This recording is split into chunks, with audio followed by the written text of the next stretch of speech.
ಇವತ್ತೆಲ್ಲ ನಿನ್ನೆ ನಮ್ಮದು ಪ್ರಚಾರ ಚಾಲೂ ಆಗಿದೆ.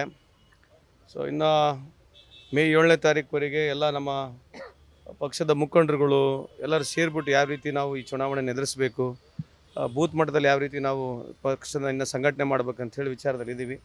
ಸೊ ಖಂಡಿತವಾಗ್ಲೂ ನನಗೆ ನಂಬಿಕೆ ಇದೆ, ಈ ಬಾರಿ ಧಾರವಾಡನಲ್ಲಿ ಕಾಂಗ್ರೆಸ್ ಪಕ್ಷ ಖಂಡಿತವಾಗಿ ಗೆಲ್ಲುತ್ತೆ. ಅದಕ್ಕಿಂತ ಹೆಚ್ಚಾಗಿ ಭಾರತ ದೇಶದಲ್ಲಿ ಪುನಃ BJP ಸೋಲುತ್ತೆ. ಕರ್ನಾಟಕದಲ್ಲಿ ಹೆಚ್ಚಿನ ಸೀಟ್ಗಳನ್ನ ಗೆಲ್ತಕ್ಕಂಥ ಸಾಧ್ಯತೆ ನನಗಂತೂ ನಂಬಿಕೆ ಇದೆ ಅಂತ ಈ ಸಂದರ್ಭಕ್ಕೆ ಹೇಳಲಿಕ್ಕೆ ಬಯಸ್ತೇನೆ. ಅಲ್ಲ, ಈಗೇನಾಗುತ್ತೆ, ಈಗ ಅವ್ರಿಗೆ ಗೆದ್ದು ಅಭ್ಯಾಸ ಇದೆ, ಇಲ್ಲ ಅಂತ ಹೇಳ್ತಲ್ಲ. ಬಟ್ ಈ ರೀತಿ 4 ಲಕ್ಷ ಎಲ್ಲಿಂದ ಗೆಲ್ತಾರೋ ನನಗೆ ಗೊತ್ತಿಲ್ಲ. ಈಗ ಆ ಥರ ಅವರು ನಮ್ಮನ್ನು ಅಂಡರ್ ಎಸ್ಟಿಮೇಟ್ ಮಾಡಿದಾರೋ ಏನು ಅತ್ಯಂತ ಓವರ್ ಕಾನ್ಫಿಡೆಂಟ್ ಅದಾರೋ ನನಗೆ ಗೊತ್ತಿಲ್ಲ. ಸೊ ನಾನು I will not comment on right.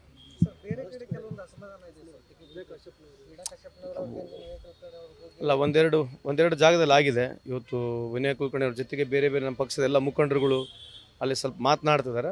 ಅದೊಂದು ಬಿಟ್ಟರೆ ಬಹುತೇಕ ನಮ್ಮ ಕಡೆ ಭಾಳಷ್ಟು ಕಡೆ ಇಲ್ಲಿ ಅಂತ ಭಾಳ ಡಿಫ್ರೆನ್ಸ್ ಕಾಣ್ತಾ ಇಲ್ಲ. ಬಟ್ ಇಟ್ಸ್ ಸಹಜವಾಗಿ ಆಗ್ತಕ್ಕಂಥ ನೋವು ಆಗಿದೆ ಅವರಿಗೆಲ್ಲ ಅಂತಲ್ಲ.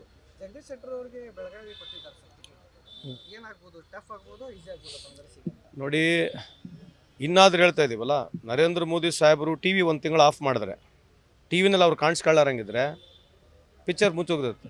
ನಾವು ಯಾಕೆ ಪದೇ ಪದೇ ಹೇಳ್ತಾ ಇದ್ದೀವಿ ಅಂದರೆ, ಈಗ ನಮಗೆ 10 ನಿಮಿಷಕ್ಕೆ TV ಅವರಿಗೆ ನೋಡ್ಬೇಕು. ನಾವೀಗ 5 ವರ್ಷ ನೋಡೋದ್ರ ಜೊತೆಗೆ ಈಗ ಕಳೆದ ಈಗ 10 ನಿಮಿಷಕ್ಕೆ 3 ಸಲ 2 ಸಲ ಅವ್ರನ್ನೇ ನೋಡಬೇಕು. ಆಮೇಲೆ ನಮ್ಮದೇನು ವಾದ ಇದೆ ಅಂತಂದ್ರೆ ಇನ್ನಾದರೂ ಅದೇ ಇದ್ದೀವಿ, ನೀವು ಚರ್ಚೆಗೆ ಬನ್ನಿ ಅಂತ ಹೇಳ್ತಾ ಇದ್ದೀವಲ್ಲ. ಈಗ ನರೇಂದ್ರ ಮೋದಿಯವರು ಸಾಹೇಬರು ಒಂದು ದಿವಸ ಚರ್ಚೆಗೆ ಬರೋದಿಲ್ಲ, ಯಾವುದು BJP ಮುಖಂಡರುಗಳು ಚರ್ಚೆಗೆ ಬರೋದಿಲ್ಲ. 10 ವರ್ಷದಲ್ಲಿ ಏನು ಮಾಡಿದ್ರೆ ಅದ್ರ ಬಗ್ಗೆ ಹೇಳ್ಬೇಕಾ ಬೇಡ? ಈಗ 10 ವರ್ಷದ ಬಗ್ಗೆ ಮಾತನಾಡೋದು ಬಿಟ್ಬಿಟ್ಟು 5 ವರ್ಷದಲ್ಲಿ ಇನ್ನು ಮುಂದೆ ಏನು ಮಾಡ್ತೀನಿ ಅಂತ ಚರ್ಚೆ ಮಾಡ್ತಾರೆ. ಅದಿರಲಿ, ಅದು ಆಬ್ವಿಯಸ್ಲಿ ಮ್ಯಾನಿಫೆಸ್ಟೋ ಇರಬೇಕು. ಮುಂದೆ ಅಧಿಕಾರಕ್ಕೆ ಬಂದರೆ ಏನು ಮಾಡ್ತೀನಿ ಅಂತ ಹೇಳ್ತಕ್ಕಂಥದ್ದು ಸಹಜ ಇದೆ. ಆದರೆ ಕಳೆದ 10 ವರ್ಷದಲ್ಲಿ ಏನಾಗಿದೆ ಈ ದೇಶದ ಗತಿ? ಇವ್ರು ಮಾಡಿರ್ತಕ್ಕಂಥ ಪ್ರಾಮಿಸ್ಗಳು ಏನಿದ್ದಾವೆ? As it one promise fulfilled by this government last 10 years? No. So misuse of power, misuse of publicity, over publicity, ED, FEMA, FERA, CBI ಇದು ಬಿಟ್ಟರೆ ಈ ದೇಶದಲ್ಲಿ ಬೇರೆ ಏನಿಲ್ಲ. ಸೊ ಇದು ಒಂದು ವ್ಯವಸ್ಥೆಯಲ್ಲಿ ಅವರು ಒಂಥರ ರುಚಿ ಕಂಡಿದ್ದಾರೆ, ಯಾವ ರೀತಿ ಅಧಿಕಾರಕ್ಕೆ ಬರಬೇಕು ಅನ್ನೋದು ಒಂದು ಪ್ರಾಕ್ಟೀಸ್ ಕಂಡುಬಿಟ್ಟಿದ್ದಾರೆ. ಹಂಗಾಗಿ ಅವ್ರಿಗೆ ಸ್ವಲ್ಪ ಅನುಕೂಲ ವಾತಾವರಣ ಇದೆ. ಬಟ್ ಓವರ್ ಆಲ್ ಪರ್ಫಾರ್ಮೆನ್ಸ್ ನೋಡಿದ್ರೆ ಝೀರೋ ಇದೆ. ಇವತ್ತು ನೀವು ಹಂಗರ್ ಇಂಡೆಕ್ಸ್ ನೋಡ್ತೀರಾ, ಹ್ಯಾಪಿನೆಸ್ ಇಂಡೆಕ್ಸ್ ನೋಡ್ತೀರಾ, GDP ನೋಡ್ತಾರೆ. ಇವತ್ತು GDP ಬಾಂಗ್ಲಾದೇಶಕ್ಕಿಂತ ವೀಕ್ ಇದ್ದೀವಿ ನಾವು.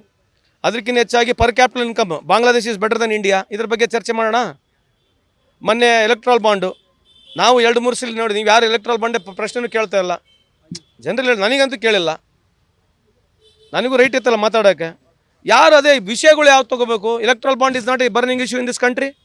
ಯಾಕೆ ಪ್ರಹ್ಲಾದ್ ಜೋಶಿ ಸಾಹೇಬ್ರು ಯಾಕೆ ಇದ್ರ ಬಗ್ಗೆ ಮಾತನಾಡಬಾರ್ದು? ಎಲೆಕ್ಟ್ರಲ್ ಬಾಂಡ್ ಬಗ್ಗೆ ಮಾತನಾಡಬೇಕಲ್ಲ. ನಾ ಖಾನೆ ದೂಂಗ, ಖುದ್ದು ಕಾವುಂಗ, ನಾ ಖಾನೆ ದೂಂಗ ಅಂತ ಹೇಳ್ತಾ ಇದ್ರು. ಇದು 6,500 ಕೋಟಿ BJP ಇವತ್ತು ಫಂಡಿಂಗ್ ಬಂದಿದೆ. ಎಲ್ಲಿಂದ ಬಂದಿದೆ? ಯಾಕೆ ತೊಗೊಂಡ್ರಿ? ಎಲ್ಲಿ ಎನ್ಕ್ವೈರಿಗಳು ಇರ್ತಕ್ಕಂಥದ್ದು? ನೀವೇ ಇನ್ಕಮ್ ಟ್ಯಾಕ್ಸ್ ರೈಡ್ ಮಾಡಿ, CBI, FEMA, FERA, ED ಕಂಪ್ನಿಗಳು ನೀವು ರೈಡ್ ಮಾಡಿ, ಆ ಕಂಪ್ನಿಗಳಿಂದ ದುಡ್ಡು ತೊಗೊಳ್ತಕ್ಕಂಥ ಅವಶ್ಯಕತೆ ಇದೆಯಾ? ತೊಗೋಬಾರ್ದಾಗಿತ್ತು. ಯಾಕೆ ತೊಗೊಂಡ್ರಿ? ಇಫ್ ಆಲ್ರೆಡಿ ನಮ್ಮದೇ ಕೇಂದ್ರ ಸರ್ಕಾರ ರೈಡ್ ಮಾಡಿರ್ತಕ್ಕಂಥ ಒಂದು ಕಂಪ್ನಿ, ಅವ್ರ ಮೇಲೆ FIR ಮಾಡಿ ರಿಜಿಸ್ಟರ್ ಮಾಡಿರ್ತಕ್ಕಂಥ ಕಂಪ್ನಿಗಳು ದುಡ್ಡು ಕೊಟ್ಟರೆ ನಾವು ತೊಗೋಬಾರ್ದಾಗಿತ್ತು. ಯಾಕೆ ತೊಗೋಬೇಕು ಅವ್ರ ಹತ್ರ ನಾವು? ಹಾಂ, ಅಲ್ರಿ, ಯಾರೇ ಕೊಡಲಿ ತೊಗೋಬಾರ್ದಲ್ಲ. ಎನಿ ಕಂಪ್ನಿ ನಾವು ಅವ್ರು ಯಾರಿಗೆ ಕೊಟ್ಟಾರೆ ಅದು ಬೇರೆ ಪ್ರಶ್ನೆ. ಮೂಲತಃ ಯಾರು ಕೊಡ್ತಾ ಇದ್ದಾರೆ ದುಡ್ಡಂತೂ ಕೇಂದ್ರ ಸರ್ಕಾರ ಗುರ್ತಿತ್ತು. ನಾವೇ ರೈಡ್ ಮಾಡಿ, ನಾವೇ ಇನ್ಕಮ್ ಟ್ಯಾಕ್ಸ್ ರೈಡ್ ಮಾಡಿ, ನಾವೇ ED ರೈಡ್ ಮಾಡಿರ್ತಕ್ಕಂಥ ಕಂಪ್ನಿಗಳಲ್ಲಿ ದುಡ್ಡು ಪಡಿಬೇಕಾ? ನಾವು ಪಡಿಬಾರ್ದಾಗಿತ್ತು ದುಡ್ಡು. ಯಾರಿಗೆ ಆಗಿರೋ ಎಲೆಕ್ಟ್ರಲ್ ಬಾಂಡ್ ಯಾರಿಗೆ ಕೊಡಬಾರ್ದಾಗಿತ್ತು? ಮತ್ತು ಇದು ಅರ್ಥ ಏನು? ಇದ್ರ ಬಗ್ಗೆ ಚರ್ಚೆ ಬೇಡ? ರಫೇಲ್ ಡೀಲ್ ಬಗ್ಗೆ ಚರ್ಚೆ ಬೇಡ? ಈಗೇನು 30,000 ಕೋಟಿ PM ರಿಲೀಫ್ ಫಂಡ್ನಲ್ಲಿ ತೊಗೊಂಡಿದ್ದಾರೆ, ಅದ್ರ ಬಗ್ಗೆ ಯಾಕೆ ನೀವು ಬಹಿರಂಗವಾಗಿ ಹೇಳ್ತಾ ಇಲ್ಲ ಯಾರಿಗೆ ಎಷ್ಟು ಖರ್ಚು ಮಾಡಿದ್ದಾರೆ ಅಂತೇಳಿ?